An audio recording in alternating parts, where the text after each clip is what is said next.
গতকাল থেকে ওবায়দুল ভাই যে পরিস্থিতি তৈরি হয়েছে গোটা বাংলাদেশ জুড়ে, ভারতীয় দূতাবাসের ওপর হামলা আক্রমণ, সেখানে স্লোগান দেওয়া, ওসমান হাদির মৃত্যুর সাথে এগুলোর কি সম্পর্ক এবং এটা কিসের ইঙ্গিত? লক্ষ্যটা হচ্ছে ওদের রাজনীতি, সেই রাজনীতির টার্গেট হচ্ছে আওয়ামী লীগ।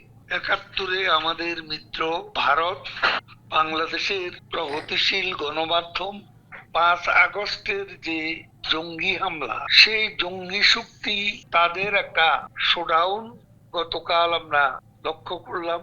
এবং এটাকে খুব হালকাভাবে দেখার কোনো উপায় নেই। এটা পাকিস্তানের সহযোগিতা, দখলদার ইউনূসের পৃষ্ঠপোষকতা। সবটাই কি হচ্ছে ভোটকে আটকানোর জন্য?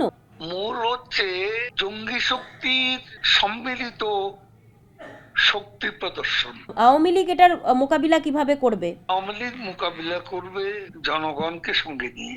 শেখ হাসিনার জনপ্রিয়তা একটা সিগনিফিক্যান্ট পর্যায়ে উন্নীত হয়েছে। ফেব্রুয়ারি মাসের আগে আওয়ামী লীগের কোনো কঠোর স্টেপ কি আমরা দেখতে পারবো, বা পাল্টা কোনো রণকৌশল কিছু আমরা দেখতে পারবো?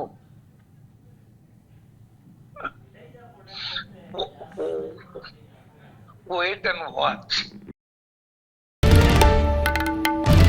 বাংলার আওয়াজ, বাঙালির আবেগ, জি 24 ঘন্টা।